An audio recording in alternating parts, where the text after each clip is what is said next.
वादळी पावसासह माझ्या शेतातील पीक हे जमीनदोस्त झालेले आहेत आणि याची पाहणीकरिता मी महसूल अधिकारी खिल्लारे सर यांना भेट दिली आणि त्यांना सविस्तर माहिती सांगितली।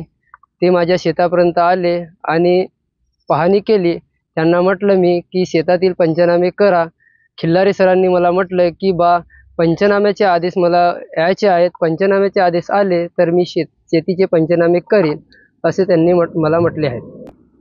जरी त्यांचे आदेश निघाले वेळ असेल तरी जर माझ्या शेतातील पंचनामे कोण करेल आणि नुकसान भरपाई कोण देईल, तरी खिल्लारे सरांनी आणि लवकरात लवकर आपल्या स्तरावरून माझ्या शेतीचे पंचनामे करावे आणि इतर शेती निलजखूर, नवेगाव, मोहोगाव परिसरातील पुष्कळसह अनेक शेतकऱ्यांच्या शेतातील नुकसान झालेले आहेत।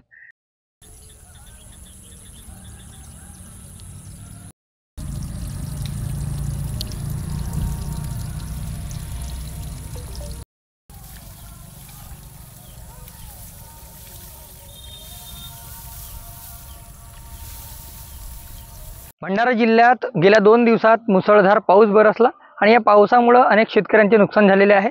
अगदी 2 आठवड्यांवर कापणीवर आलेले धान पीक जे आहे ते शेतात जमीनदोस्त झालेले पाहायला मिळतं आणि शेतामध्ये मोठ्या प्रमाणात सध्या पाणी साचलेलं आहे। आपण सध्या भंडाऱ्याच्या मोहाडी तालुक्यातील मोहगाव करडी परिसरात बघू शकतो। आपण मोठ्या प्रमाणात शेतशिवारात पाणी साचल्याचे चित्र आपल्याला सध्या पाहायला मिळत आहे आणि अक्षरशः 2 आठवड्यांवर कापणीवर आलेलं धान पीक जे आहे ते जमीनदोस्त झालेलं आहे आणि पाण्यामध्ये अक्षरशः भिजलेलं आहे आपल्याला पाहायला मिळत आहे। मोठ्या प्रमाणात शेतकऱ्यांचे या दरम्यान नुकसान झालेले असून याचे पंचनामे व्हावेत व नुकसान भरपाई मिळावी अशी मागणी शेतकऱ्यांकडून केली जात आहे।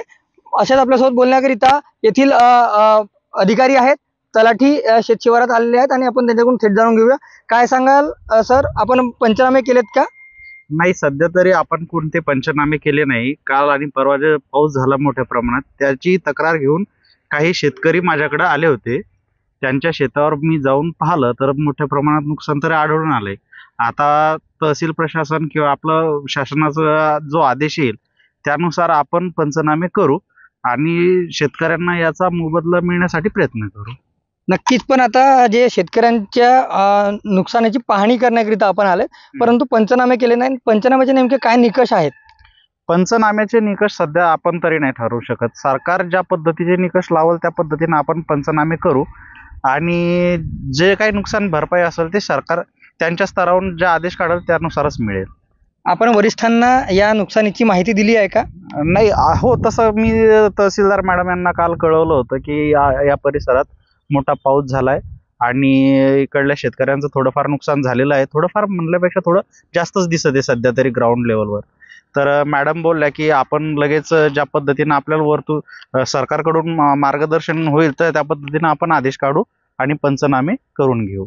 तर नक्कीच खरं पाहायला गेलं तर मोठ्या प्रमाणात येथील शेतशिवारात शेतीचे नुकसान झाल्याचं स्वतः तलाठी सुद्धा सांगत आहेत। मात्र जोपर्यंत वरिष्ठांचे आदेश निघत नाही तोपर्यंत पंचनामे करू शकत नाही असंही येथील तलाठ्यांनी माहिती दिली आहे।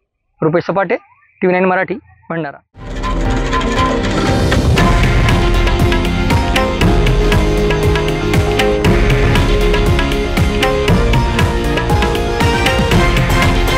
हे आहे देशातील नंबर 1 न्यूज नेटवर्क आणि आपण पाहत आहात TV9 मराठी, एकमेव।